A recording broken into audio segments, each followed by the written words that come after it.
Salut à toutes et à tous, chers frères, chers sœurs, chers amis, ici votre frère Ahmad pour une nouvelle vidéo.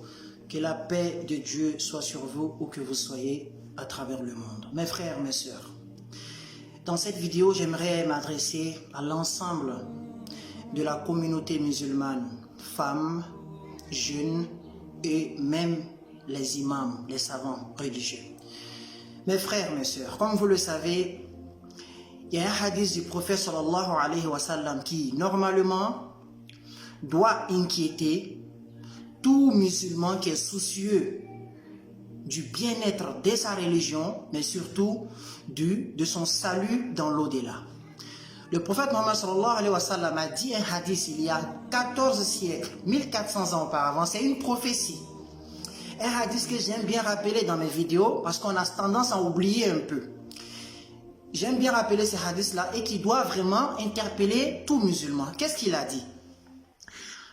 Il a dit Sayati ala nasi zamanun la yabqa fihi min al-islam shay'un illa ismuhu. Ou kama qala alayhi salatu wa salam.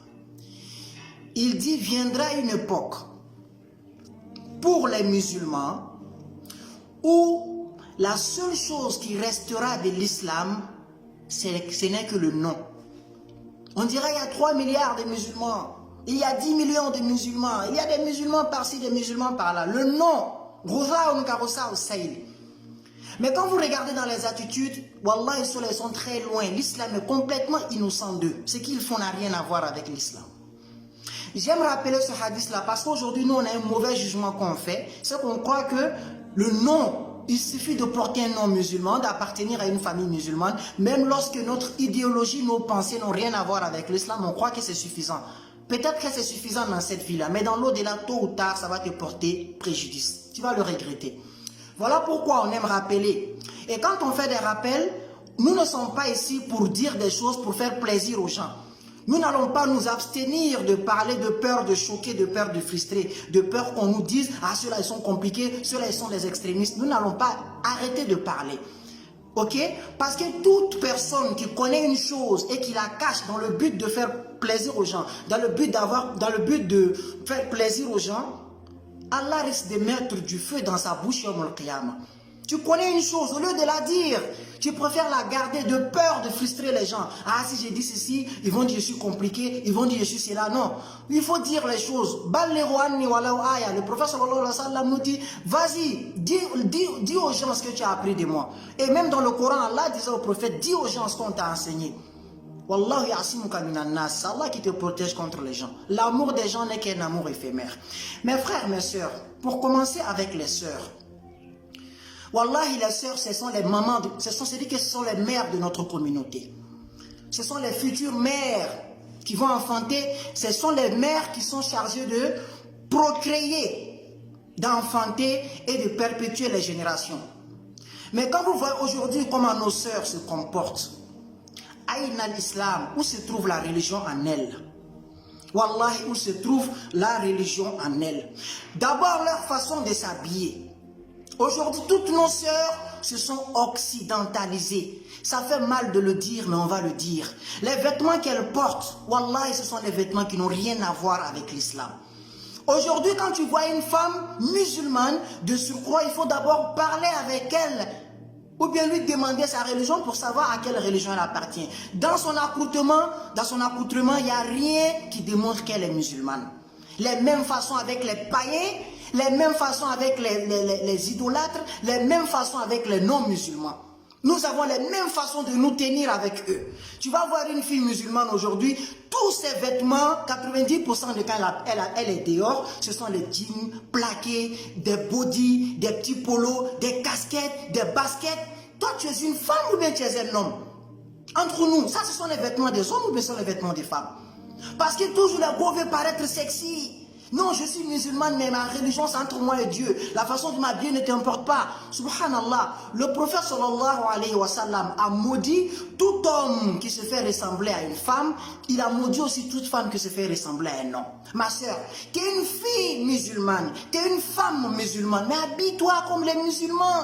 On t'a pas dit de porter les niqab ou bien quoi, mais quand on te voit au moins, ton vêtement doit refléter l'islam. Mais quelle est cette façon de tout le temps de vouloir paraître sexy? C'est la période des réseaux sociaux. Il faut que je me fasse belle, je dois mettre dans ma story, ceci, cela. Qu'est-ce qui arrive aux gens? Pourquoi, à quel moment sommes-nous devenus comme ça? Où est l'islam dans nos façons de faire? Quand tu parles, on dit que c'est compliqué. Les gens veulent qu'on les voit dans l'égarement et qu'on se taise. Mais nous n'allons pas le faire. Mes sœurs, reprenez-vous. Wallahi, reprenez-vous. Cette vie après laquelle vous courez, tout ce que vous voulez attirer sur vous comme regard n'est que poussière, n'est qu'illusion d'optique, n'est que mirage, n'est que mensonge. Tout ça, ça ne va pas durer. Restez dans votre logique avec Allah, essayez d'être amis avec Allah, essayez d'être des bonnes femmes musulmanes, même si vous n'allez pas vous voiler, couvrir le visage, tout, mais au moins le minimum de vêtements qui fait de vous des femmes musulmanes. Aujourd'hui, tout ce que tu vois, ce sont des gens qui veulent paraître jolis, des gros sexy, basket, casquette. Non, arrêtez ça, subhanallah. Vous allez où? Vous allez où avec ça?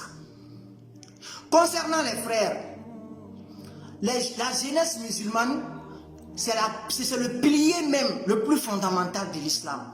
Si vous voyez aujourd'hui, nous sommes là en train de pratiquer l'islam. Ce sont des jeunes qui ont porté cette religion. Ce n'est pas que des savants, hein? Ce sont des jeunes qui ont donné leur vie, de leur temps, de leur énergie pour que cette religion nous parvienne.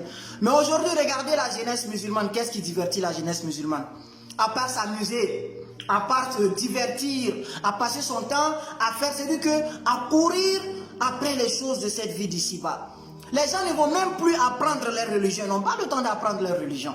C'est quand ils ont un petit souci, ils viennent, ils posent une question qui se limite à ce souci-là, et puis marhaban, la vie continue. Les gens n'apprennent même plus leur religion. Il y en a qui ne savent même pas comment on répare les prières.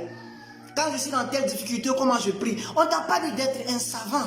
Mais au moins le minimum, il faut avoir le strict minimum qui démontre que tu es musulman. Il y en a quand tu leur dis La ilaha illallah Muhammad Rasulullah, qu'est-ce que même ça veut dire? Le premier pilier de l'islam, ça veut dire qu'il n'y a point de Dieu en dehors de Dieu, Mohammed est son messager. Ça c'est dans la traduction littéraire, terre à terre. Mais qu'est-ce que ça signifie? L'essence même de ce mot-là, ils ne connaissent pas. Voilà pourquoi on dit cette parole-là et on pose tous les actes qui sont contraires à cette parole-là. Wallahi mes frères, revenons à Dieu. Nous n'allons jamais cesser de vous le dire. Cette vie après laquelle on court, les réseaux sociaux, les amusements, les sorties, les ceci, les cela, Zahrat al-Hayat dunya, tout ça ce sont des mirages. Ce sont des choses qui ne vont pas rester. La jeunesse musulmane a fini par abandonner cette religion. Personne n'a le temps. Même quand vous allez à la mosquée, il y a que des vieux qui sont là-bas. La jeunesse n'y met pied que les vendredis. Même les vendredis, quand ils vont là-bas, c'est seulement 2 minutes, 5 à 10 minutes avant la prière. Ils n'écoutent même pas le khutbah. Il n'y a que des vieux qui sont là-bas. On a déserté les lieux de Dieu. Mais quand on parle de boîte de nuit, de maquis, de sortie, marhaban, c'est rempli. La fête de fin d'année encore est là. Ce sont les musulmans qui vont prendre ça pour charger sur leur tête. Plus que les gens du livre, plus que les païens à qui, comme on appelle, cette fête est adressée. Revenons à Dieu, mes frères, mes sœurs. Aux savants musulmans, j'ai vu dans une localité, je ne vais pas citer le nom, où j'ai entendu qu'il y a un scandale d'imama. Il y a celui qui a un imam qui est mort, le principal, et pour trouver son successeur, c'est tout un problème. Mais moi, ça ne m'étonne pas. En Afrique, on a fait de l'imama un business. Les gens sont là, ils ne sont pas là à cause de Dieu, mais pour leurs intérêts personnels. Voilà pourquoi aujourd'hui la plupart de nos savants, il y en a plein qui sont corrompus, qui roulent pour les régimes dictatoriaux en place. Ils n'osent pas dire la vérité.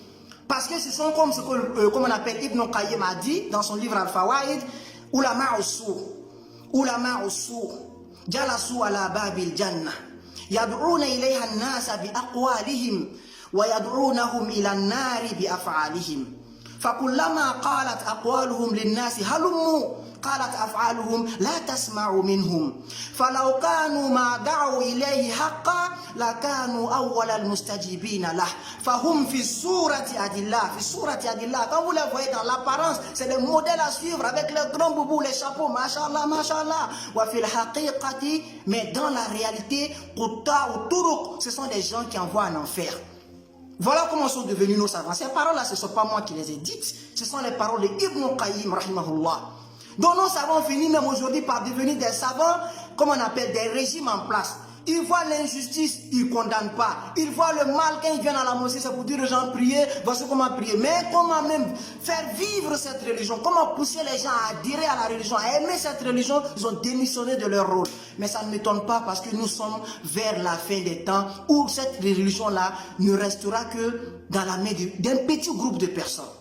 Mes frères, reprenons-nous, wallahi, reprenons-nous. Cet islam-là n'est pas ce que le prophète sallallahu alayhi wa sallam avait laissé à ses compagnons, avait prédit, avait prévu pour les générations à venir. Nous avons déformé cette religion. Femmes, enfants, comme vieillards, comme imams, tout le monde est à sa part des responsabilités. Qu'Allah nous guide sur le droit chemin, qu'il fasse de nous des musulmans pieux et sincères. C'était votre frère Ahmad. Wassalamu alaikum wa rahmatullahi wa barakatuh.